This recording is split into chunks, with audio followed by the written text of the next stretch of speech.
Hey everyone, welcome to Locked On Lakers for Thursday. Brian Kamenetsky, Andy Kamenetsky. The Lakers pull one out in San Antonio, but it was a lot harder than it needed to be. We'll explain next. You are Locked On Lakers, your daily Los Angeles Lakers podcast. Part of the Locked On Podcast Network, your team every day.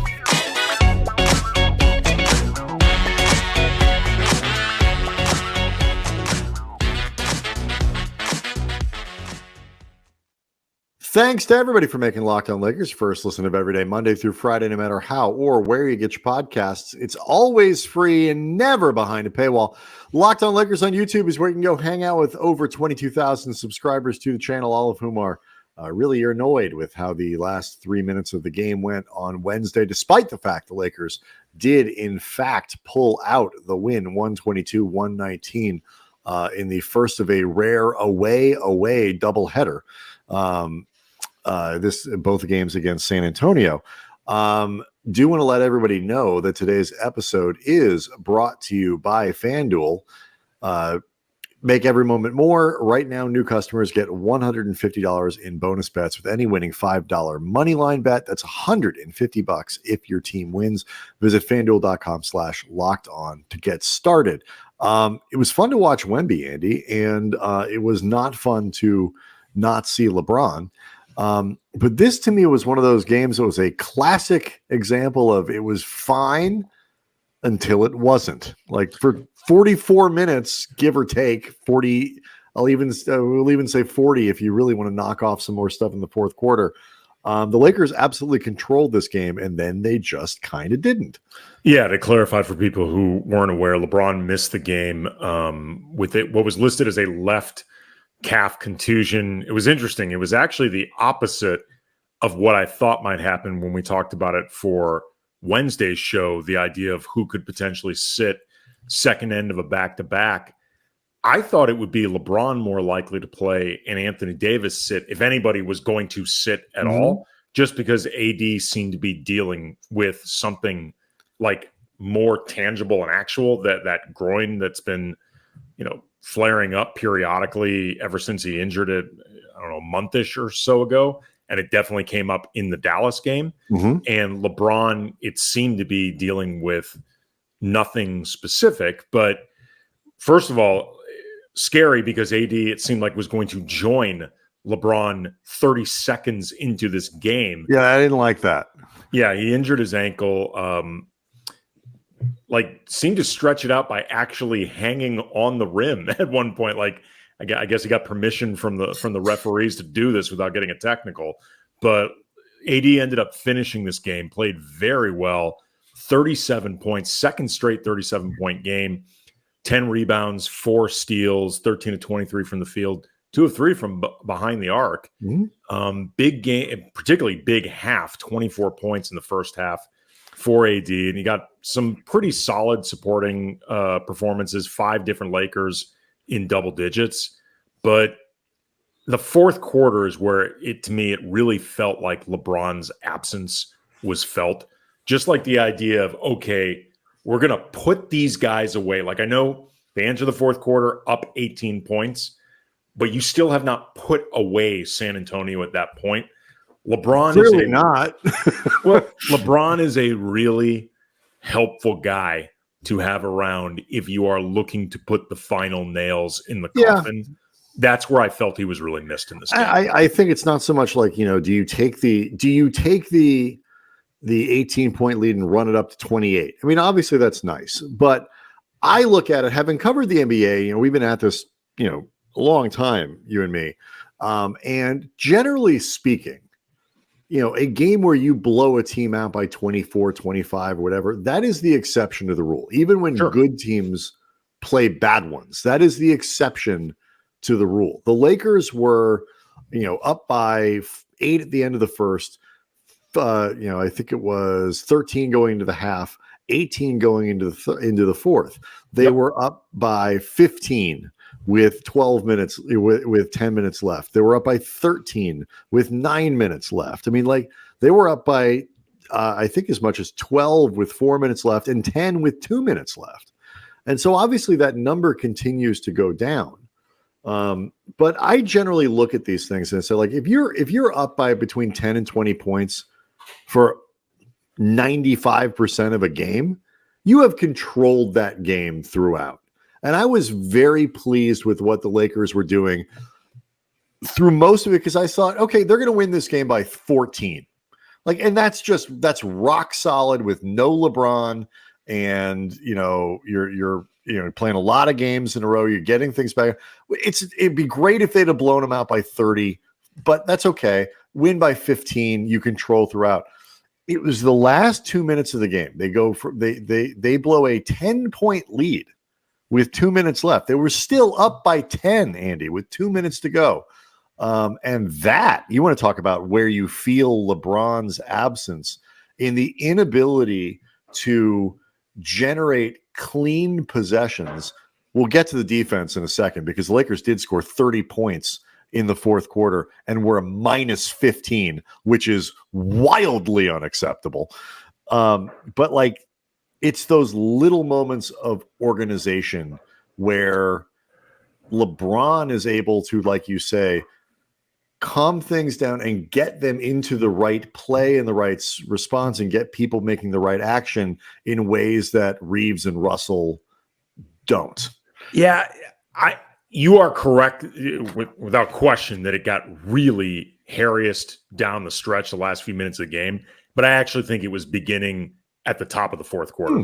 And I don't disagree. I don't disagree with you. Again, the lead had been whittled down over the course of the quarter. But my point is, they still had they been playing a better team than San Antonio, or frankly, just a run-of-the-mill, average-ish team than San Antonio, who is now on an 18-game losing streak, I think the lead would have dissipated down to what we saw down the stretch much quicker. It might have, or they might, but they also might have had better focus or whatever. I'm not disagreeing with you. I don't think it was a focus issue as much as inability. Focus, execution. I think, I do think they lost a little bit of intensity, expecting San Antonio, okay, fine, we're still up by 12 or 13, we're still up by 14 or 15, that they will pack it in for the evening. And the Spurs, to their credit, did not do that. And, then they started hitting some threes and they got some confidence. And, I think that didn't San Antonio go like 5 of 41 a couple nights ago, like from some, ridiculous number from distance, and they got some confidence, and Wemby's hitting threes, and the crowd's getting into it. I'm not disagreeing with you that got uglier, that they weren't good in the fourth quarter. All I'm just saying is they still had very reasonable control over the game, and the lack of execution on both sides of the ball to let San Antonio, basically erase a 10-point lead with 2 minutes to play was especially appalling, and then also, I think, indicative of where you missed LeBron. Yeah, without question. I mean, just the stuff Austin Reeves was talking about afterwards about just needing to identify what to get into, cleaner, more quickly, have like a better idea of what you wanted to do. Like he specifically afterwards talked about that much more than the idea of necessarily letting off the gas or losing focus. The way he talked about it, and look, maybe this was his perspective as the guy running a lot of what wasn't coming together. He might have a different perspective on it, but it felt to me as I was watching it, and maybe it's just because it was so much different than the opening 3 quarters where the Lakers were in such obvious control of everything, and it didn't really matter what San Antonio was doing. That to me, I mean, it may be even just the psychological difference of not having LeBron out there, even just to make sure everyone's doing the right stuff while Reeves is running the offense. You know what I mean? Like you miss LeBron is a details guy, and you miss a lot of details when he's not there. Yeah, and you're also left with less. For whatever reason, the Reeves Russell combination, which worked very well last year, has been abominable this year. And to some degree, with no LeBron, you're forced into needing to play both of those guys late, because otherwise you're only left with one ball handler. I mean, I know they were trying to turn Max Christie into that over the summer and stuff like that. He's not capable of No. being a lead ball handler. So you got to have to play both of those guys. There was questions about who else was on the floor in terms of defensive integrity, but let's talk about the 45. Well, about AD, but also about the 45 points they gave up in the fourth quarter, because that was really absurd. I mean, just shocking in terms of its ineffectiveness. So we'll do that next. Locked On Lakers brought to you by FanDuel, and you can celebrate this NFL season with incredible offers from FanDuel, America's #1 sportsbook. Right now, new customers get $150 in bonus bets back with any $5 money line bet that pays off. So just pick a team, any team, bet them to win. Don't worry about the spread. If they win, $150 in those bonus bets. You can use them on spreads, player props, over-unders, futures. The app is really easy to use, everything at your fingertips, and of course, NBA options to bet on. Lakers currently 18-1 to win the NBA championship. LeBron is 100-1 for MVP. Anthony Davis 75-1. Austin Reeves 2.7-1 for sixth man of the year. So visit FanDuel.com/locked on. Enjoy the NFL season. Enjoy sports with an offer you don't want to miss. FanDuel, an official partner of the NFL. So, I mentioned, Andy, the Lakers really went wrong on the defensive side of the ball in the fourth quarter. That is, when you have an 18-point lead and you score 30 points in the final quarter, and it's not like it was 30 points that was fueled by a free throw parade where the other team is just hacking you and trying to catch up with hoping you miss free throws. That's not how this went.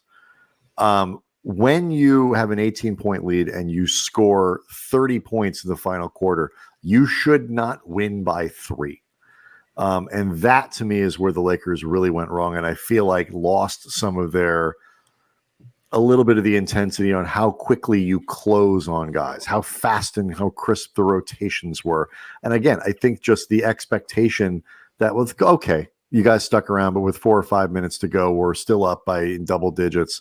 Haven't shown any signs of letting that up. Making some assumptions about the Spurs. That's how I read it, particularly defensively. I suppose. I mean, it's certainly possible. Some of this was Wembanyama really coming alive, and he in the fourth quarter, he's finished the game with 30 points, but he started really slow. He only had 3 in the first quarter. Was 1 of 4 from the floor. Really not doing much of anything.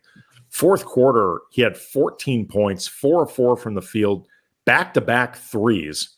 Plus, he got to the line 5 times, made 4 of them, had 4 rebounds, 2 blocks. Like, to some degree, I think there was an element of Wembanyama really, really coming into his own in that fourth quarter, turned into something of a duel between him and AD, who AD had 11 points in the fourth quarter and had a really good game. But the fourth quarter, the best player on the floor was Wembanyama. Mm-hmm. And he's a guy that... Which, by the way, for just an interesting Wemby statistic, the fourth quarter is by far his most efficient and best quarter in terms of performance. He's shooting 55% in the fourth quarter this year going into Wednesday's game, and that I think went up. So, I mean, he really has performed quite well late in games, which is especially impressive. Yeah, I know I want to talk later about just the impressiveness we saw from Wembanyama in this game, but without looking to take any onus off the Lakers, because they're a much more experienced team than the Spurs, and they should be very well prepared for Wembanyama or whoever.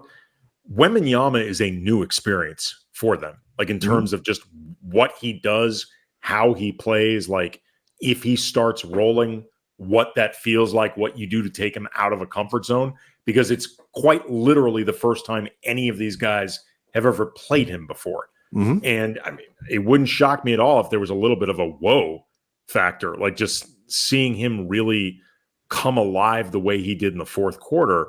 So I think that was, to some degree, just a guy that is expected now to be an all-time great when it's all said and done, gave you a glimpse of the holy bleep factor. Well, he's really waiting. Good.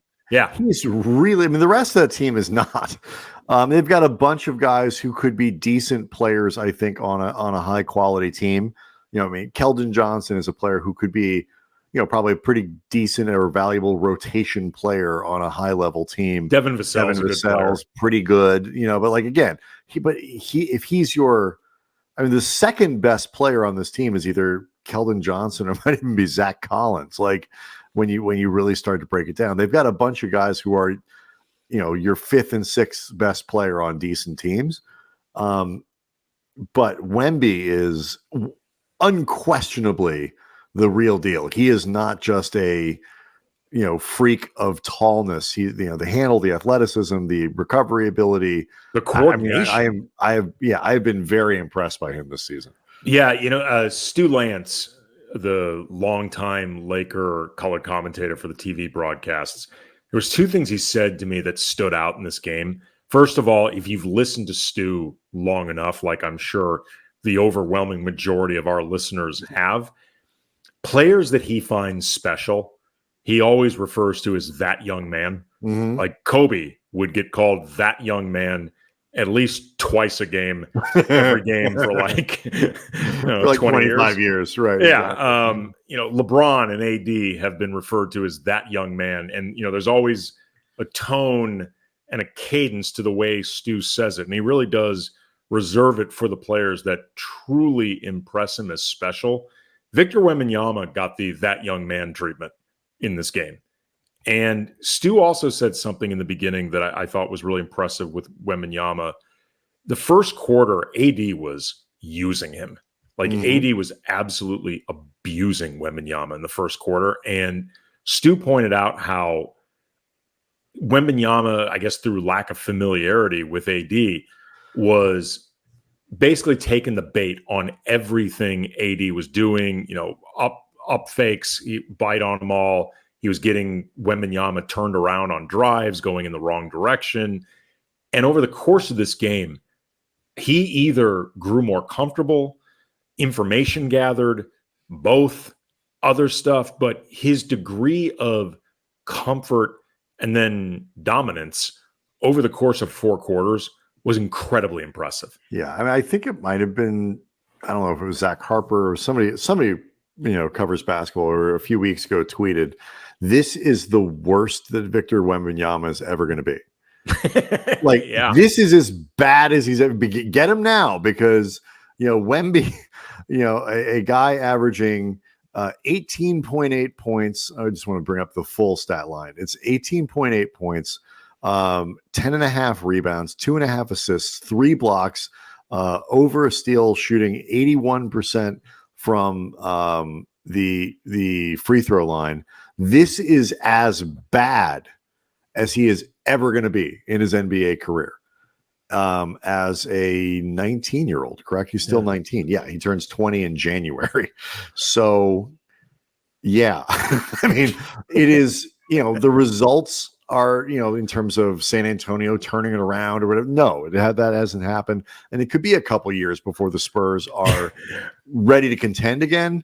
But this guy is clearly, what as advertised. I did post-game radio for 710 ESPN, the Lakers radio affiliate, after this game. And I took some calls, and I got a call from somebody who was saying that, Wembanyama's talented, but if he's really that guy, his team would be winning more. And right now, he's just a guy that puts up stats.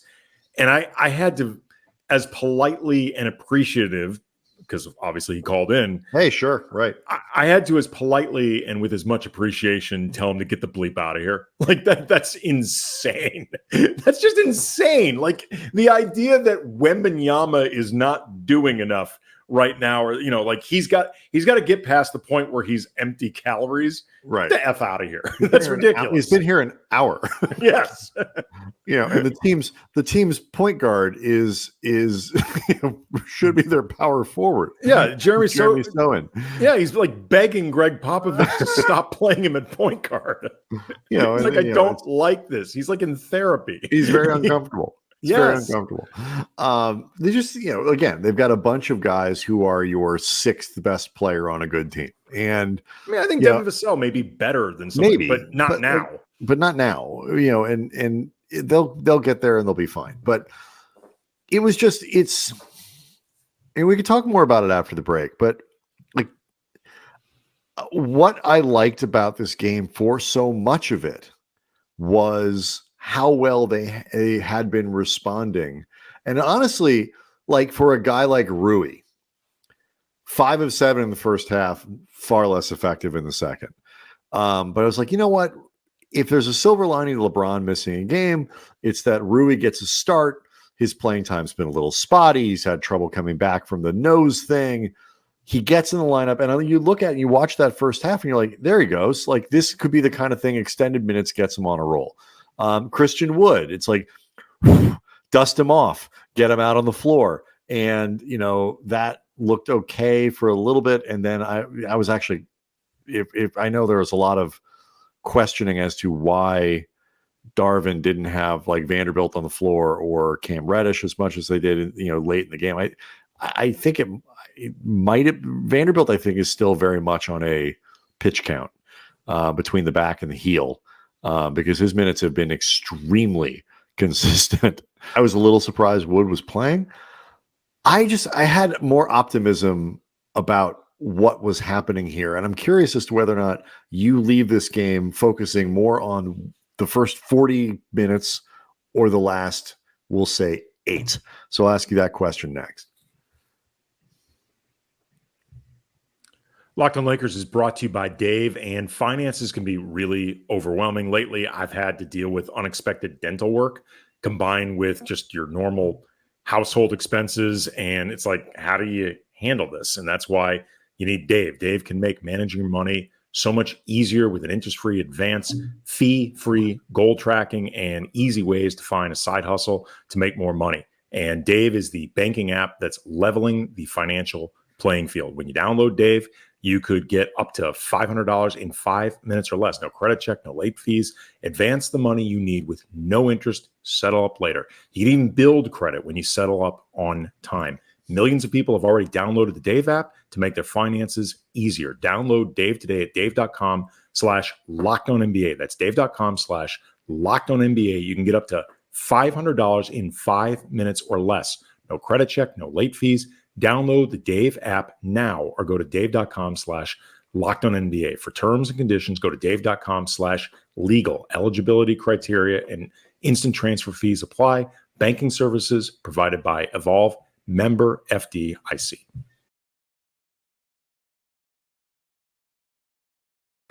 So, I mean, look, maybe this is too, I don't know, like it too simplistic a way of putting this, but like, which do you take more away from the first 40 minutes of this game, the way they sort of took care of business and handled things without LeBron, or the last 8, and especially the last 2 or 3, where they damn near gave the game away? This was not a question of like, they never really no. San Antonio absolutely could have won this game, absolutely, and a better team, like you pointed out, might have. So I think a better team absolutely would have. I mean, pretty much all of them are better than San Antonio. Well, except, I'm not sure they got the Pistons. But like, for example, the one bucket the Lakers did manage to get was when after a bad miss, San Antonio just threw the ball to Anthony Davis. He got an easy dunk, like, inexplicable turnover, easy dunk. I am normally, I think, an accentuate the positive kind of guy, but I think if you want to look big picture for what a stretch of 8 to 10 games or something where they might have to play without LeBron, those last 5 minutes or so, 8 minutes, and certainly the last 3 minutes were distressing. Yeah, I tend to focus on the last 8, not because, or the fourth quarter in general, because like I told you, I thought they started out the fourth quarter not playing they did. well. I agree. Yeah. So to me, the fourth quarter stands out more to me, not because I feel like anything was necessarily exposed with the Lakers. I mean, let's be honest, we've known all season long they're not great at generating offense without LeBron to begin with. That is no mystery this season. And by season, I mean since the moment LeBron arrived in LA. I mean, it's been this way the whole time. Doesn't matter. You are correct. Doesn't matter who's on the roster. But it's not to me like I feel like the Lakers were exposed in anywhere. I feel worse about them as a team. I'm pretty confident that were LeBron there and able to help organize a lot of stuff at the top, he, in this game that he theoretically played, and Anthony Davis end up sitting for the majority of the fourth quarter. But that gets to the thing that bothers me the most about this game. AD's already playing the second end of a back-to-back with a groin that we know has been bothering him and an ankle that he hurt in this game. When you're up 18 against a team that is now on an 18-game losing streak, AD should not have to play in the fourth quarter, hopefully at all. But certainly, there was one point where the Lakers were actually trying to get him back into the game and couldn't as quickly, and it kept hemorrhaging points during that period. AD having to close out this game playing almost 38 minutes, that is probably the thing about this game that upsets me the most, because it was a wasted opportunity to get a guy who really needs to be off his feet and gave you a hell of a foundation to make it happen. That it didn't, even with the caveat that I mentioned before, that I think no LeBron, this was the one area where it actually mattered. If anybody says you should not require LeBron in the fourth quarter to put away these guys, I get it.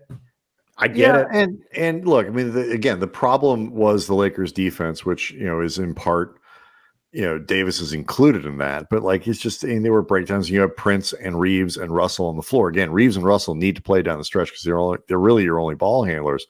This was, I think, an example of a game where if Gabe Vincent was healthy, he's in the game and D'Lo is not. Probably. At least I think Darvin at least tries that. Here's the thing. Tonight, because for sure. D'Lo's numbers in the end look good. 12 points, 10 assists, 3 steals. 10 assists against 3 turnovers is good. And D'Lo had good moments in this. He had a game. big bucket even in that last stretch. He was one of the got in the lane, hit a little floater, got him some points. He had back-to-back baskets. D'Lo had good moments. This is a stretch where he's not been playing well.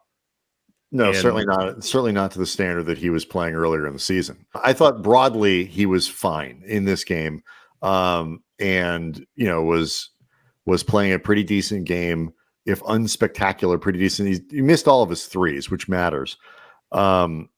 Tonight, they actually, for these purposes, needed him to be better than just decent. They needed him to be better, and what they especially needed him was to be more solid in the last 5 minutes of the game. Yes, absolutely. The higher leverage portion of the game, that turnover. Yeah, it's one play. They had, he had that fourth quarter turnover, kind of dribbled himself into a double team and then threw the ball away.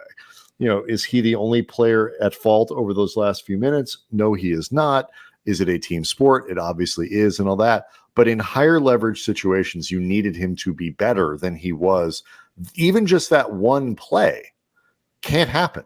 Anthony Davis, as good as he was, had a couple of moments of shot selection that were not great. And I am, but more inclined to give him a little bit of a free pass here, given that he went for 37, 11, and 4 steals. I think, you earn, a bad shot. He also had 11 points in the fourth quarter. Right. Again, I'm not blaming. AD was not the issue here. But yeah, it is not that he was bad for the entire game. It is not that he was even the reason they were, but you just can't have those kinds of turnovers, even just one in that moment of a game like that, and that kind of turnover. So I agree with you. He has definitely not been at the level that he was earlier in the season, and certainly the knives and pitchforks and torches are out again for D'Lo. It was just the whole thing, the lineup combinations that you had out there, the fact that they, I would expect any Lakers lineup combination to be able to keep them from scoring 45 points in the fourth quarter. And even if you can't, to your earlier point, even if you can't get AD on the bench with 9 minutes to go and he never returns because you run 18 to 28, which is actually harder than people give it credit for, you should be able to sit him down for the last 3 minutes because you're still up by 15. And I think, if you can turn 38 into 34 even, Andy, that's a win. Look, There were good things in this game for the Lakers. We mentioned Anthony Davis played a really good game. Taurean Prince is officially on a shooting heater right now. Like Yes, the outside shot that was not there earlier in the season has really, really been there. He's actually in a nice stretch of games. It wasn't that long ago when you and I were talking about the possibility of taking him out of the starting lineup, and they just seemed out of sorts. Clearly, the shooting is there now, and you can just see a difference in confidence now. Like his minutes may go down a little bit, but I see no reason to tinker with the starting lineup when he's shooting the way he is. No, absolutely not. And Cam Reddish, I thought, had a lot of nice moments of defensive disruption in this game. Like when you're up by 18 after the third quarter, clearly a lot has gone well. Mm-hmm. And again, there's nothing from this game that leaves me worried about this team at all, because the full team includes LeBron.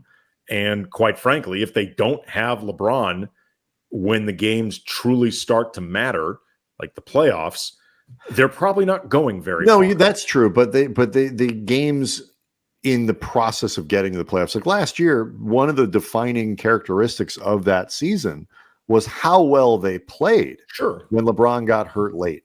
Because I thought, all right, well, that's it. They're done. They're not going to be able to sustain themselves for multiple weeks without LeBron. And they absolutely did. They gained ground in where they were trying to go. And you have to assume that a stretch like that is coming.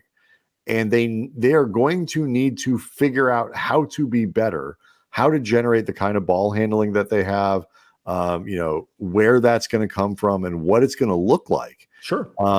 And keep the defensive integrity. It worked last year with Reeves and Russell on the floor last year. Maybe with Vanderbilt back, maybe with other guys that can, Reddish or whatever can work again.